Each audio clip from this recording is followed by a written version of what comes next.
नमस्कार, स्वागत आहे तुमचं शिवाय कोचिंग इन्स्टिट्यूटमध्ये. सो आता आपण 12th मॅथ्स 1 मधील लेसन नंबर 1 जो आहे मॅथमॅटिकल लॉजिक त्याच्यामधील एक्सरसाइज 1.4 रूल्स ऑफ निगेशन पाहत आहोत. ओके, सो एक्सरसाइज 1.4 मध्ये क्वेश्चन नंबर 1 आहे using rules of negation write negations of the following with justification. So ह्याच्यासाठी आपल्याला आधी रूल्स ऑफ निगेशन काय आहे ते बघितलं पाहिजे. सो रूल्स ऑफ निगेशन्स काय आहेत आपल्याकडे, तर आपल्याकडे निगेशनचे एकूण 4 रूल्स आहेत. त्या 4 रूल मधला फर्स्ट रूल असा आहे negation by conjunction. Negation by conjunction म्हणजे जर निगेशन आहे आणि ब्रॅकेटच्या आतमध्ये अँडचं ऑपरेशन आहे तर निगेशन दोघांनाही लागणार आणि ह्या अँडचा होऊन जातो or. Similarly negation by disjunction. Negation by disjunction म्हणजेच काय की जर तुमच्याकडे निगेशन आहे आणि ब्रॅकेटच्या आतमध्ये ऑर आहे तर निगेशन दोघांनाही लागणार म्हणजे पीला आणि क्यूला आणि ऑरचा होणार अँड.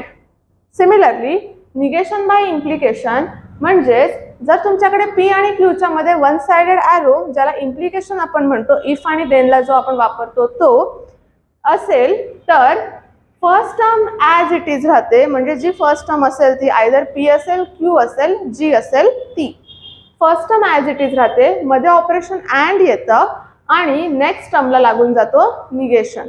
जरी इथे तुमच्याकडे क्यू इम्प्लाइज पी असता तर first Q as it is आला असता, मध्ये अँड आला असता आणि पीला निगेशन लागलं असतं. नेक्स्ट आहे negation biconditional. Biconditional म्हणजे दोन्ही साईडला ॲरो. जर दोन्ही साईडला ॲरो आले तर पी अँड निगेशन क्यू और क्यू अँड निगेशन पी. कारण दोन्ही साईडला ॲरो म्हणजे एकदा पी क्यूला इम्प्लाय करतो आणि एकदा क्यू पीला. ओके, सो ह्याच्यावरून आपण आपले एक्झाम्पल्स बघूया. क्वेश्चन काय सांगतोय, using rules of negation right negation. आता फर्स्ट थिंग काय करायची, जो आपल्याला क्वेश्चन दिलेला आहे तो ॲज इट इज लिहायचा निगेशन क्यू इम्प्लाइज पी. त्याला ब्रॅकेट द्यायचा आणि ब्रॅकेटच्या बाहेर द्यायचा निगेशन. कारण आपल्याला सांगितलं using rules of negation right negation. आपल्याला निगेशनच फाइंड आउट करायचं आहे त्याचं. ओके, सो ब्रॅकेटच्या बाहेर मी त्याला निगेशन दिला. आता आपल्या रूल्सकडे बघूया. रूल्समध्ये इम्प्लिकेशन बघावं लागेल कारण इथे मध्ये वन साइडेड ॲरो आहे. वन साइडेड ॲरोला मी तुम्हाला काय सांगितलेलं, first thing as it is राहते, मध्ये ऑपरेशन अँड येतो आणि सेकंडचा निगेशन लागतो. सो इथे फर्स्ट थिंग जी आहे तो निगेशन क्यू तो ॲज इट इज राहणार, मध्ये ऑपरेशन अँड आणि सेकंडला लागणार निगेशन. सो याला स्टेटमेंट किंवा जस्टिफिकेशन ह्याचं असं येईल निगेशन बाय इम्प्लिकेशन. सो इथे स्टेटमेंट लिहा negation by implication.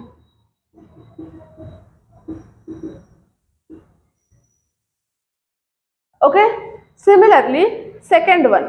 So first thing मी तुम्हाला सांगितलेली की ब्रॅकेटमध्ये जो क्वेश्चन आहे तो ॲज इट इज लिहायचा, ब्रॅकेटच्या बाहेर निगेशन द्यायचं. ओके, आता मध्ये अँड आहे. जेव्हा मध्ये अँड असतो तेव्हा आपल्याकडे निगेशन बाय कंजक्शन, अँडचा होतो ऑर, दोघांनाही निगेशन लागतं. आता मला सांगा इथे पी आहे, सो पीचा निगेशन पी, अँडचा झाला ऑर, क्यूला ऑलरेडी निगेशन आहे. सो ऑलरेडी निगेशनचं निगेशन लावलं तर निगेशन कॅन्सल होणार म्हणजे राहिला आपल्याकडे ओनली क्यू. ह्याला रिझन येणार negation by conjunction. Negation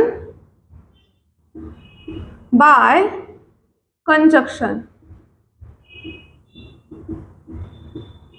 okay, similarly आपण थर्ड वन बघूया. थर्ड वनला मध्ये ऑर आहे म्हणजे इथे निगेशन बाय डिसजंक्शन आपला रूल येईल. सो फर्स्ट थिंग आपण काय करणार, ऑलरेडी ब्रॅकेट आहेच पी ऑन निगेशन क्यूला, त्याच्या बाहेर आपण देऊन टाकणार negation. So negation P or negation Q. आता जर मध्ये ऑर आहे तर ऑरचा होतोय अँड, दोघांनाही निगेशन लागतंय. So negation P and negation cancel होऊन राहणार फक्त आपल्याकडे क्यू. सो ह्याला रूल येईल निगेशन बाय डिसजंक्शन.